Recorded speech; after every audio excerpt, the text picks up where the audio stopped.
요나단의 도움으로 이 사울이 자신을 죽이기로 결정한 것을 알았던 이 다윗은요, 요나단과의 슬픔의 그 이별을 한 후에 이제 본격적으로 도망자의 삶을 살기 시작했습니다.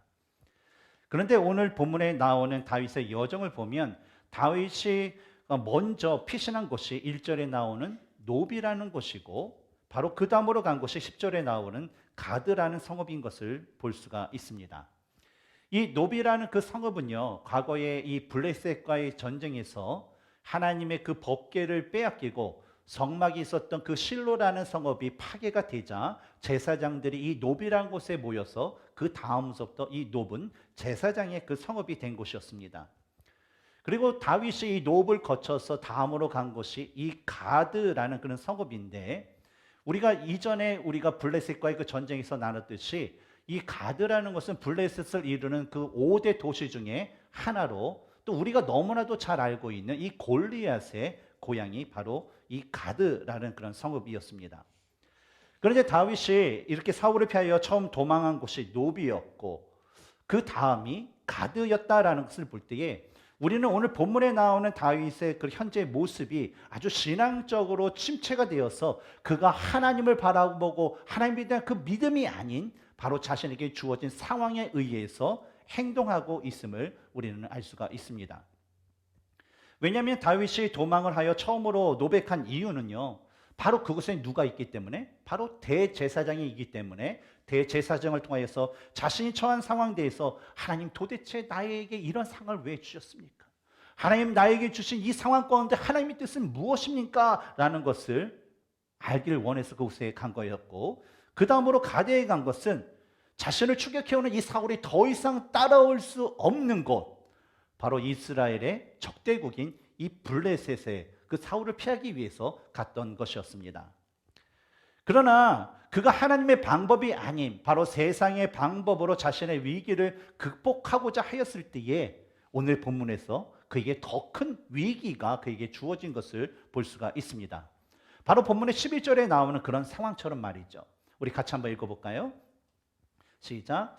아기스의 신하들이 아기스에게 말하되 이는 그 땅의 왕 다윗이 아니니까 무리가 춤추며 이 사람의 일을 노래하여 이르되 사울이 죽인 자는 천천히요 다윗은 만만이로다 하지 아니하였나이까 한지라. 무슨 일이 발생됐습니까? 바로 블레셋의 가드의 그 모든 사람들이 이 다윗이 누구인지를 다 알게 되었다라는 것입니다. 마치 총알을 피하려다가 대포알을 맞는 그런 불운한 사람들처럼 이 사울 왕의 창을 피하려다가 오히려 블레셋 왕 아기스의 그 창에 당장 죽을 위험에 처하게 된 것이었습니다. 그런데 그런 급박한 상황이 벌어지자 그때 다윗은요, 이 상황을 벗어나기 위해서 많은 사람들이 보는 앞에서 갑자기 성문에 나가서 갑자기 그곳에 손가락으로 무엇인가를 막 끄적끄적 막 쓰기 시작합니다. 그러고 나서 눈이 풀린 상태에서 갑자기 입에서는 침이 나오면서 그의 그 멋있는 수염을 다 적시게 됩니다. 그러면서 사람들이 보기에 미친 사람처럼 그런 흉내를 내게 됩니다. 왜 그렇죠? 바로 살기 위해서 그렇죠. 어떻게 보면 다윗이 이처럼 행했던 모습은요, 우리들의 그 모습 속에서도 찾아볼 수가 있습니다.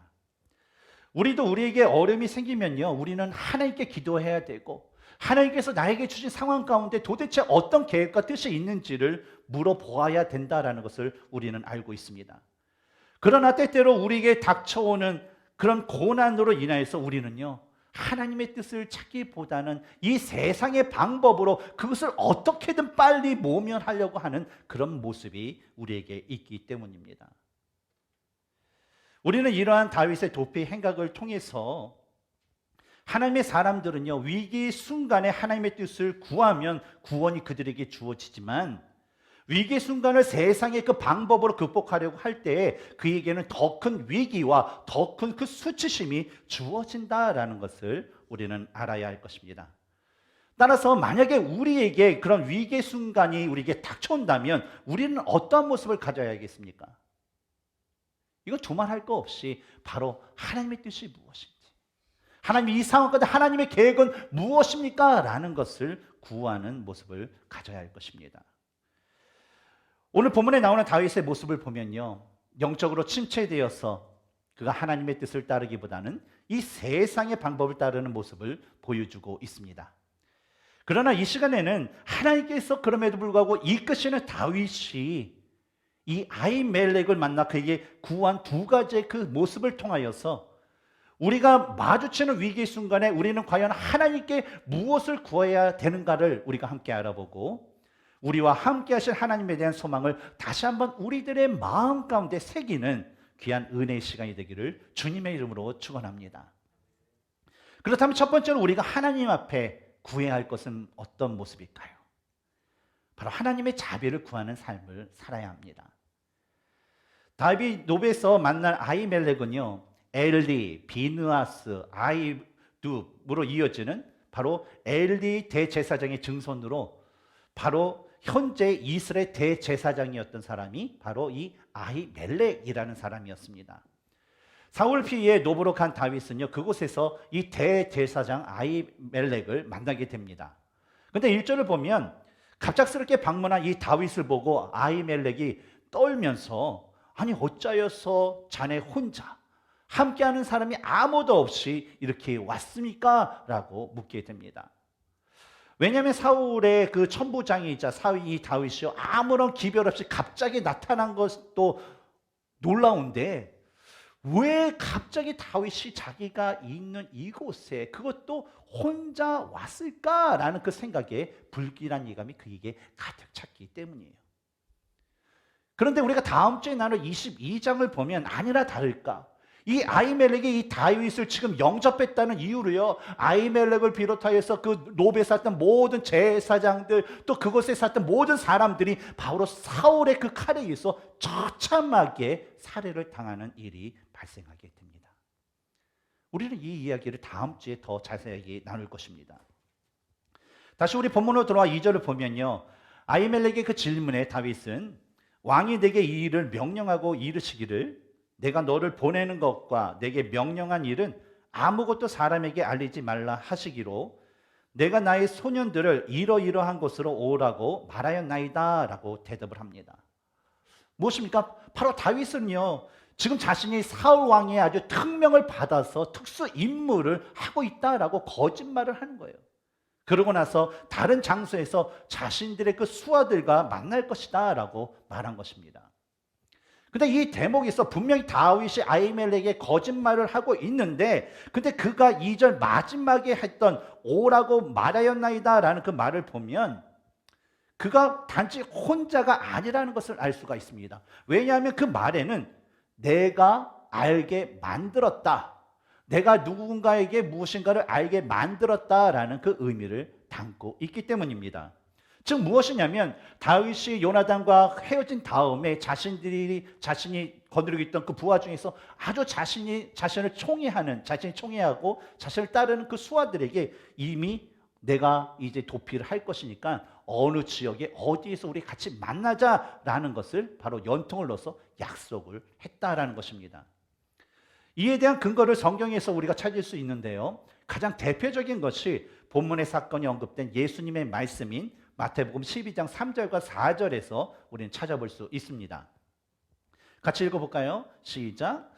예수께서 이르시되 다윗이 자기와 그 함께한 자들이 시장할 때에 한 일을 읽지 못하였느냐? 그가 하나님의 전에 들어가서 제사장 외에는 자기나 그 함께한 자들이 먹어서는 안 되는 질선병을 먹지 아니하였느냐? 또한 오늘 본문에 다윗이 자신의 그 부하들에게 이러이러한 곳이라고 어떤 그 특정한 곳에서 만나기로 약속했다라는 것은 단순히 이제 뭐 자신을 따르는 뭐 한 명, 뭐 두 명, 뭐 다섯 명, 몇 명을 뜻하는 것이 아니라 그 이상의 의미를 가지고 있습니다. 왜냐하면 실제적으로 사무엘상 22장을 보면 이 다윗이 가드를 떠나서 이제 아둘람이라는 그 굴에 대피하게 되는데, 이 다윗이 아둘람에 있는 그 굴에 있다라는 소문을 듣고 몇 명이 모여요? 400명가량의 그 사람들이 모이는 것을 통해서 우리는 알 수가 있습니다.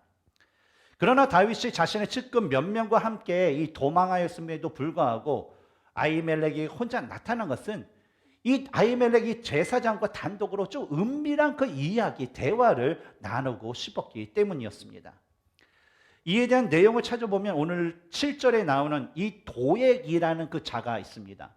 근데 이 도액이란 자가 그 사울 왕의 그 목자장이고 신하였는데, 그가 사무엘상 22장 10절에서 사울에게 아히멜렉이 그를 위하여, 누구입니까? 그는 바로 다윗을 위하여 여호와께 묻고 그에게 누구요? 다윗에게 음식도 주고 블레셋 사람 골리앗의 칼도 주었다라고 말한 것처럼, 다윗은요 자신이 처한 그 상황에 대한 하나님의 뜻이 무엇인지를 바로 제사장의 그 도움을 받아 하나님께 묻기를 원했고, 또한 자신이 필요한 것을 바로 제사장으로부터 얻기를 원해서 바로 이 노업이라는 것에 오게 된 것입니다.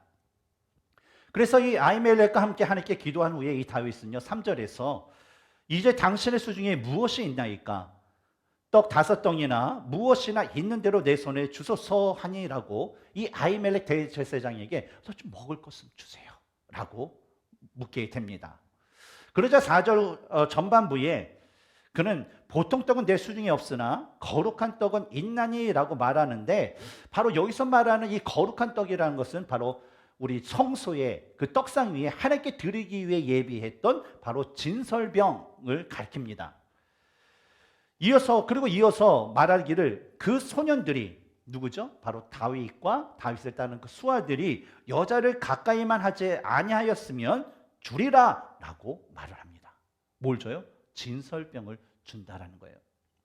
그런데 레위기 24장 5절에서 9절을 보면 이 진설병에 대한 그 규례의 말씀이 나옵니다.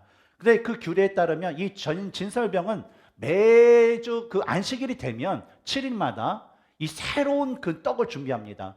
12지파를 상징하는 12개의 떡을 매번 새롭게 안식일마다 하나님의 전, 그 떡상 위에 진열을 해야 됩니다. 그리고 이전에 있었던 그 교체된 떡은요, 아론과 그의 자손들, 어떤 사람들 얘기하죠? 아론과 그의 자손들. 레인인데 레인 중에서 누구?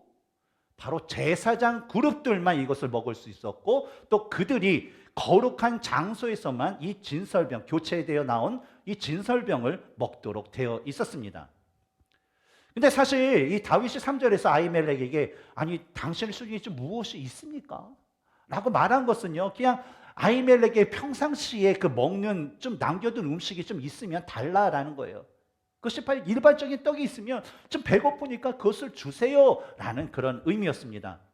근데 아히멜렉은 제사장들만 먹을 수 있는 떡임에도 불구하고 다윗의 요청에 뭐라고 합니까? 다윗과 그 수하들이 여자를 가까이 하지 않았다면 이 떡을 주겠다라고 말을 하는 거예요. 여러분, 우리가 이 장면에서 조금 이상한 마음이 들지 않습니까? 저는 이 대목을 보면서 좀 한 가지 질문을 가질 수 있었습니다. 어떤 질문이냐면, 아니 제사장이 아닌 자들이 진설병을 먹는 것은 괜찮고 왜 여자와 성적인 그 관계를 가진 남자는 먹어서는 안 된다는 것일까? 라는 그런 질문이에요. 그리고 분명히 이 둘 다를 보면 율법에서 어긋나는 일인데도 불구하고, 죄임에도 불구하고, 아니 이렇게 아히멜렉이 다윗에게 했다라는 것은 아니 그 왕의 사위이자 군대 장관이기 때문에 이 다윗에게 어떤 특별한 특혜를 주는 건 아닐까라는 그런 생각이 들었어요. 여러분 어떠세요? 그럴 수 있잖아요. 요즘에 한국이나 미국 보면 어때요? 특혜 그 논란이 많잖아요. 당시에도 동일한 일이 발생할 수 있었다라는 거예요. 그런데 우리는요, 이 다윗에게 떡을 주었던 것에 대한 그 이유를요, 바로 여호와의 전쟁, 홀리 워라는 것과 연관지어 생각할 때, 왜 아히멜렉이 다윗에게 진설병을 주면서 레위기 15장 18절에 기록된 남녀가 동침하여 설정하였거든 둘 다 물로 몸을 씻을 것이며 저녁까지 부정하리라 라는 이 규례만을 요구했을까라는 것을 우리는 알 수 있습니다. 여러분, 다윗이 골리앗과의 싸움을 시작해서 계속적으로 이스라엘 백성들과 주위의 나라 사람들에게 보여준 모습은 어떤 모습이었습니까? 다윗의 모습. 다윗 하면 뭐가 생각나세요? 장수. 그렇죠? 여호와의 이름으로 나가서 수많은 이방인들과 전쟁에서 그 많은 그런 이방인들을 죽였던 위대한 장수였습니다.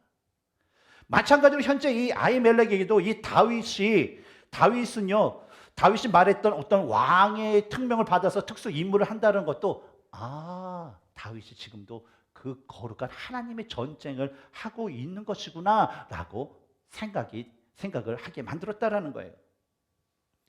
신명기 23장 9절에서 15절을 보면 여러 가지 율법들 중에서 전쟁 중에 그 군대 진영이 거룩하게 하는 그런 규례에 대한 말씀이 나옵니다. 근데 그 말씀 중에 마지막 절인 15절을 보면 하나님께서 이 규례를 주신 이유에 대해서 나와요. 그 뭐냐면 이스라엘 백성들이 그 군대 진영을 거룩하게 만들면 그 하나님께서 그 진영을 떠나지 않고 그들과 함께 하시고 그들을 전쟁에서 구원하시고 적들을 이스라엘 손에 탁 붙여주신다. 바로 승리를 주실 것을 약속을 하셨습니다. 그러니 아히멜렉의 입장에서 어땠습니까? 율법을 너무 잘하는 이 대제사장의 입장에서는요, 바로 하나님의 이름으로 싸우러 나가는 이 다윗과 그의 수하들은 어떤 사람들이에요? 군사들인데 어떤 군사? 하나님의 거룩한 군사라는 거예요. 이미 거룩한 군사이기 때문에 거룩한 하나님의 떡을 먹는 것은 문제가 되지 않았다라는 거예요. 그래서 전쟁 중에 하지 말아야 할 그 상황 중에 하나인 바로 몽설하지 말라라는 그 규례에 근거하여서 바로 다윗에게 묻기를 여자와 동침하지 않았다면 이라는 이 조건만을 그에게 요구를 했던 것입니다. 다음 두 번째로 이 다윗에게 떡을 준 그 이유를 보면 바로 율법의 근본 정신을 알 때에 왜 아히멜렉이 다윗에게 떡을 준지를, 진설병을 주었는지를 우리는 알 수 있습니다. 여러분, 우리가 성경에 나오는 이 율법의 문제를 다룰 때요, 우리가 항상 명심해야 될 것은 뭐냐면 이 율법이 말하고 있는 그 형식적인 것보다 이 율법이 가지고 있는 근본 정신에 대한 것에 우리가 먼저 관심을 가져야 된다는 거예요. 하나님께서 모세를 통해 주신 율법, 이 율법은요 430년 동안 이 애굽에서 하나님을 모른 채 애굽의 신이 자신의 신인 양 섬기면서 살았던 그 이스라엘 백성들, 그러면서 죽음의 삶으로 갈았던 그 이스라엘 백성들을요 다시 하나님의 진노를 받지 않고 그들이 구원받을 수 있도록 하기 위해서 바로 주신 것이 바로 이 율법이라는 거예요. 근데 이 율법의 그 모습을 보면 어떻습니까? 요즘에 우리 성경 통독을 통해서 우리가 뭐 레위기, 민수기, 신명기 그걸 다 지났지만 우리가 봐왔던 율법의 모습은 무엇입니까? 이 말씀을 탁탁탁 하고 나서 이것을 지켜 행하라. 그 다음에 나오는 게 있죠. 뭐죠? 그렇지 아니하면 죽으리라 라는 것이 이 율법의 아주 엄격한 면입니다. 그래서 우리는 그것을 보면 와, 하나님은 너무나도 엄격하셔. 진짜 바늘로 찔러도 피 하나 안 나올 그런 분같이 너무나도 엄격하셔라는 그런 생각이 들 수 있습니다. 하지만 그 모든 율법의 말씀을 하시는 그 율법 깊은 내면에 있는 하나님께서 만드신 그런 마음을 보면 바로 그곳에는 바로 한 생명을 구원하고자 하시는 하나님의 근본적인 마음이 들어있다라는 거예요. 바로 그 율법의 근원이 되는 것이 바로 하나님의 가장 대표적인 성품인 바로 사랑이라는 것입니다. 저는 한 생명을 구원하고자 이 특별히 행하시는 이런 모습을 바로 사랑의 예외 조항이라고 부르고 싶습니다. 그런데 하나님께서 행하신 이런 특별한 사랑의 예외 조항에 대한 그 모습, 예를 들면 모세가 써준 이혼 증서가 바로 그것이 대표적인 것입니다. 원래 성경에서 한 남자와 한 여자가 한 몸을 이루면 이 둘이 갈라질 수 있다라고 하나요? 없다라고 하나요? 창세기에 분명히 하나님은 나눌 수 없다라고 말씀합니다. 그런데 당시 농경과 목축이 중심이 된 이 가부장적인 사회, 당시 사회에서요 아주 나쁜 남편들이 있었어요. 어떤 남편이요? 말한다고 해서 나쁜 남편이라고 얘기 안 할 테니까 어떤 남편이요? 아주 나쁜 남편이 있었습니다. 어떤 남편이냐면 그냥 자신의 어떤 그런 성욕을 채우기 위해서 그냥 아내를 막 버리는 그런 남편이 있었어요. 그러고 나서 마음에 든 사람을 데려다 오늘부터 당신이 내 아내, 너는 아니야, 가. 그러면서 하는 그런 사람들이 있었다라는 거예요. 그런데 당시에 여인이 남편에게 버림을 당하게 되면 오늘날과 다르게 뭐 농사, 뭐 가축을 하기 때문에 힘이 있어야 돼요. 힘이 있어야지 먹고 살 수 있는 때였어요. 근데 남편에게 버림을 당하면 재혼도 못하죠. 급기야는 먹을 것도 얻을 수 없죠. 또 여인이 혼자 살 때는 어때요? 또 나쁜 사람들이 또 그 여자에게 해를 강하는 일이 빈번했기 때문에 생명의 위협을 받을 수 있었습니다. 너무나도 쉬웠어요. 그래서 하나님께서는요, 이 여인들의 삶을 보호해 주기 위해서 남편들이, 어떤 남편들? 나쁜 남편. 나쁜 남편들이 이 아내를 함부로 버리는 것을 막고서, 또 어쩔 수 없이 여인이 이혼을 당해도요, 다른 남자들과 결혼하여, 합법적으로 결혼하여 살 수 있도록 아주 이런 특별한, 이 여인의 생명을 위협하기 때문에 이 여인을 구원하려고 하는 그런 특별한 상황에 바로 하나님의 사랑의 예외 조항을 허락하셨다라는 것입니다. 또한 신약에서 또 다른 예외 조항을 우리가 볼 수 있는데, 마태복음 12장 1절에서 8절과 마가복음 2장 23절에서 28절에 보면 이 제자들의 안식일에 밀 이삭을 잘라 먹는 그런 말씀이 나옵니다. 바로 안식일에 이 제자들이요, 예수님과 함께 이 밀밭을 지나가는데 배가 너무나도 고팠어요. 너무나 고프니까 지나가면서 몰래 이 이삭을 비워서 이렇게 손으로 비벼가지고 그걸 먹었다라는 거예요. 근데 이 바리새인들 되게 지독하죠. 어떻게 얼마나 따라다녔길래 그 밀밭 사이에서 그 먹는 걸 그걸 또 보고 나서, 예수님, 당신의 제자들의 안식일에 율법을 어겼습니다. 죄를 졌습니다라고 정죄를 하게 됩니다. 그런데 이에 대해서 예수님께서는요, 그들이 행했던 모습, 바로 율법의 근본 정신을 무시하고 그냥 형식에만 치우쳐 정죄하는 그 모습을 그들을 책망하시는 그런 말씀을 하시면서 마지막으로 하셨던 말씀이 있었습니다. 그것은 뭐냐면, 첫 번째로 마태복음 1장 7절에 나는 자비를 원하고 제사를 원하지 아니하노라 하는 뜻을 너희가 알았더라면 무죄한 자를 정죄하지 아니하였으리라 라는 말씀이었고, 다른 하나는 마가복음 2장 27절에 안식일이 사람을 위하여 있는 것이요 사람이 안식일을 위하여 있는 것이 아니니라 라는 말씀이었습니다. 그럼 결국 뭘 얘기합니까? 하나님이신 예수님께서 안식일은 누구를 위해서? 사람을 위해서 있다라는 거예요. 그럼 안식일에 사람이 있다라는 건 뭐냐면, 율법은 사람을 위해서 있다라는 말이 된다는 것이죠.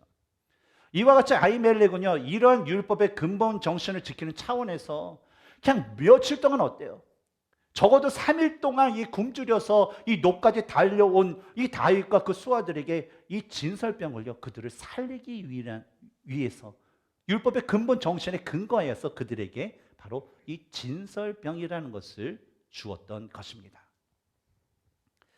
다음으로 두 번째로 우리가 하나님께 구해야 될 것은요, 하나님의 능력을 구하는 삶을 살아야 합니다. 8절을 보면 다윗이 아히멜렉에게 어떤 창이나 칼과 같은 그 무기를 구하는 것을 볼 수가 있습니다. 제가 읽겠습니다. 다윗이 아히멜렉에게 이르되 여기 당신의 수중에 창이나 칼이 없나이까? 왕의 일이 급함으로 내가 내 칼과 무기를 가지지 못하였나이다 하니. 이 구절을 보면, 이 구절에서 없나이까 라고 번역된 그 원어는요, 있지 않느냐 그런 의미를 갖고 있어요. 있지 않습니까? 라는 그런 의미를 갖고 있다는 거예요. 다윗은요, 이미 아히멜렉에게 어떤 창이나 칼이 있는 것을 알고 있으면서 그냥 반문하는 그런 형태로, 제사장님의 그 수중에 혹시 창이나 칼 같은 거 있지 않아요? 라고 질문을 한 것이에요. 그러자 계속 나는 9절에 보면 아히멜렉이 내가 누굽니까? 다윗을 얘기하는 거죠. 내가 엘라 골짜기에서 죽인 블레셋 사람 골리앗의 칼이 보자기에 쌓여 에봇디에 있으니 내가 그것을 가지려거든 가지라. 여기는 그것밖에 다른 것이 없느니라 라고 말씀을 합니다. 뭐가 있다고요? 어떤 칼? 골리앗의 칼이 있다라는 거예요. 이 골리앗의 칼에 대한 내용을 우리가 살펴보기 위해서는 우리가 이전에 나왔던 사무엘상 17장으로 다시 돌아가야 됩니다. 17장 50절에서 54절을 보면 이 다윗이 골리앗을 죽인 후에 그의 수금을 베고 그의 그 갑옷을 자기의 장막에 놓았다라고 기록이 되어 있습니다. 그런데 골리앗의 칼은 뭘 어떻게 처리했는지 기록이 아무것도 없어요. 하지만 사무엘상 17장에 나오는 그 말씀과 오늘 본문의 9절의 말씀을 보면 이 다윗이 골리앗과의 싸움에서 이긴 다음에 칼이 없으니까 어때요? 골리앗의 칼을 들어서 그의 목을 베고 그의 머리는 전리품으로 예루살렘 성으로 가져갔고, 골리앗의 갑옷은 자신의 장막에 잘 보관되어 있고, 또 그의 칼은 어디요? 바로 승리를 주신 하나님께 감사하여서 하나님께 봉헌했다라는 것을 우리는 알 수가 있습니다. 바로 다윗은요, 자신이 아주 오래 전에 어렸을 때, 소년이었을 때에 그 골리앗을 이기고 나서 봉헌했던 그 칼이 바로 이 성소에 있다라는 것을 알고요, 아히멜렉에게 당신 수중에 어떤 칼이나 창이 있지 않나요? 라고 물었던 것입니다. 그런데 우리는 아히멜렉이 다윗에게 주었던 이 진설병과 보자기에 쌓여 에봇 뒤에 놓인 이 골리앗의 그 칼을 통해서요, 하나님께서 다윗에게 행하시는 한 가지 중요한 것을 우리는 찾을 수가 있습니다. 여러분, 아히멜렉이 다윗에게 주었던 이 진설병, 그리고 칼이 이제 숨겨져 있던 그 대제사장들이 입는 옷인 이 에봇이 가지고 있는 그 공통적인 그런 상징이 있다면 그것은 바로 하나님의 임재라는 거예요. 진설병은 왜 하나님의 임재를 뜻하죠? 하나님이 있는 그 성소, 하나님께서 오셔서 하나님께 드리는 그 떡, 하나님의 임재를 원하는 그 성막이 있기 때문이죠. 또한 에봇은 왜 그렇습니까? 바로 대제사장이 하나님의 임재 가운데 입고 나가야 하나님께서 말씀하신 그 옷이 바로 이 에봇이라는 거예요. 그런데 진설병을 다윗에게 주는 것이 바로 하나님의 자비가 그에게 내려졌다라는 것으로 우리가 생각할 때에 바로 하나님의 임재를 상징하는 에봇 뒤에 놓인 골리앗의 칼. 근데 저는 이것을 보면서 어떤 느낌이 드냐면, 이 하나님의 임재를 에봇이 뜻하지 않습니까? 근데 칼이 어디에 감싸져 있어요? 보자기에 쌓여 있다는 거예요. 그것은 뭐냐면 마치 죄인인 우리가 하나님을 감히 쳐다볼 수 없을 때에 어때요? 하나님께서 만세반석을 또 보여주시는 것처럼 그렇게 피하는 그런 모습이 상징되더라고요.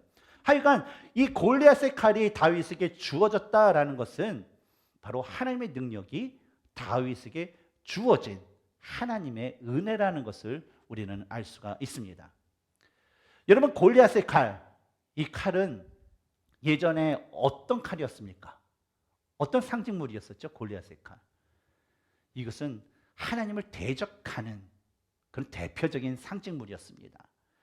그러나 그 칼이 다윗의 손에 들려서 골리앗의 머리를 뱀으로 골리앗의 칼은 그때서부터 하나님께서 함께 하심을 상징하는 칼이 되었던 것이에요. 그리고 그 후에 성소에 헌물이 되어서 오랜 기간 동안에 그 에봇과 함께 그 거룩한 장소에 있으면서 이 칼은요, 바로 하나님의 임재와 하나님의 능력을 상징하는 그런 물건이 되었습니다. 그렇다면 또한 다윗 개인에게는 어떨까요? 다윗 개인에게 이 골리앗의 칼은요, 이전에 자신과 함께 하셨던 하나님의 그 임재와 능력을 다시 한번 기억하게 해주는 아주 대표적인 물건이었어요. 그래서 다윗은 그 칼을 보면서 어떤 것을 기억할 수 있었을까요? 바로 이전에 남들이, 야, 네가 어리고 네가 목동인데, 야, 저거 3m가 넘는 저 골리앗과 네가 어떻게 싸워서 이길 수 있어? 불가능해 라고 했던 그 싸움에서 승리하게 해주신 그 하나님을 다시 한번 생각할 수 있었을 거예요. 그리고 그 후에도 수많은 전쟁에서 불가능한 상황 속에서 가능케 하시고 승리하게 해주신 그 하나님을 다시 한번 기억하게 해주는 것이 바로 이 골리앗의 칼이었을 것입니다. 그러니 이 아히멜렉이 내가 그 골리앗을 죽였을 때 사용했던 그 골리앗의 칼이 여기에 있다라는 그런 이야기 듣자마자 다윗이 얘기했던 게 뭐냐면, 그 같은 것이 또 없나니 내게 주소서라고 기뻐하면서 그 칼을 소유하게 되면서, 아, 예전에도 함께 하셨던 하나님, 그 하나님이 지금도 우리와 함께 하실 거예요. 나와 함께 하실 거야. 그래서 내가 지금은 너무나도 힘들고 언제 죽을지 모르는 그 공포와 두려움 가운데 있지만 결국 나의 삶을 하나님께서 승리로 이끄실 거야 라는 그런 희망을 갖게 되었을 것입니다. 오늘 우리가 나누었던 본문에 나오는 그 다윗의 모습, 이 다윗의 모습만 보면요, 아니 이런 사람이 어떻게 골리앗과 싸워서 이겼대? 말이 돼? 믿을 수 있어? 라는 반응을 보일 수 있습니다. 그러나 분명한 것은 하나님의 사람은요, 하나님께서 책임져 주시고요. 하나님의 사람들이 인식하든 인식하지 못하든 상관없이 하나님께서 함께 하시며 그들의 삶을 인도해 주십니다. 그래서 하나님의 사람들은요, 자신에게 주어진 인생을 최선을 다하여서 그 여정을 마친 후에 자신의 삶을 탁 뒤돌아보면 어때요? 하나님께서 함께 하셨다라는 것을 깨닫게 되고 그것으로 인해서 하나님께 감사할 수 있는 것입니다. 우리가 한 번쯤은 들었을 수 있는 그 모래 위에 발자국이라는 그런 이야기가 있습니다. 한번 들어보시기 바랍니다. 어느 날 밤 한 사람이 꿈을 꾸었습니다. 그 꿈 속에는 그는 예수님과 함께 해변가를 따라 걷고 있었습니다. 그때 하늘을 가로질러 그의 삶의 장면들이 펼쳐졌습니다. 모래 위에는 두 사람의 발자국이 있었습니다. 그중 하나는 자신의 것이었고 다른 하나는 주님의 발자국이었습니다.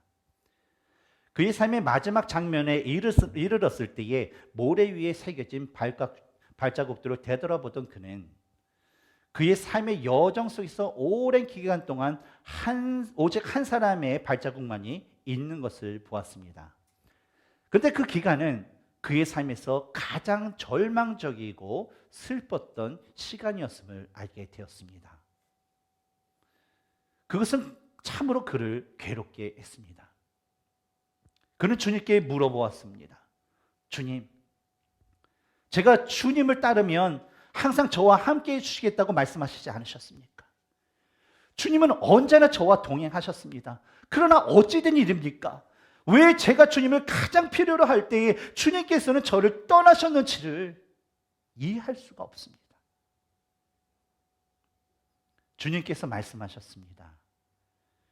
나의 소중한, 정말 소중한 아이야. 나는 너를 사랑한단다. 나는 너를 결코 떠난 적이 없었단다. 내가 고통과 환난 가운데 있을 때에 모래 위에서 한 사람의 발자국만을 본 것은 그땐 내가 너를 업고 지나갔기 때문이란다. 사울을 피해 도망치고 있는 이 다윗의 삶은요, 어쩌면 스스로 하나님과 함께 걷기가 힘들어서 하나님의 등에 엎혀 있었던 순간일 것입니다. 하나님의 등 뒤에서 사방팔방 돌아보면서 자신이 의지할 곳, 자신이 피할 곳을 찾아보았지만 정작 자신을 얻고 있는 바로 앞에 있는 하나님을 보지 못하는 순간이었을 것입니다. 현재 다윗의 모습은요, 고난 가운데 있어요.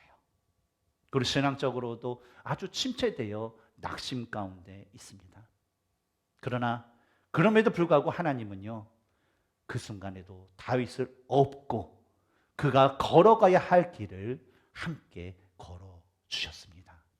그리고 이런 하나님이 오늘날 저와 여러분에게도 동일하게 행하고 계십니다. 근데 우리가 이런 삶 가운데 항상 우리가 잊지 말아야 할 것은 우리가 어려움 가운데 있을지라도 우리는 항상 하나님만을 바라보며 하나님의 그 자비와 능력이 항상 우리 안에 가득하기를 간절히 구해야 된다는 것입니다. 그리하여서 결국에는 우리의 삶이 하나님을 하나님으로 온전히 섬기는 진정한 하나님의 백성, 하나님의 자녀가 될 수 있도록 우리는 힘써야 될 줄 믿습니다. 사랑하는 성도 여러분, 우리와 함께 하시는 그 하나님을 여러분 기억하시기 바랍니다. 그리고 그분에게 그분의 자비와 그분의 능력을 구하면서 그분을 위해서 날마다 우리에게 주어진 최선의 삶을 살면서 하나님께 영광 돌리시는 저와 여러분이 되기를 주님의 이름으로 축원합니다. 함께 기도하겠습니다.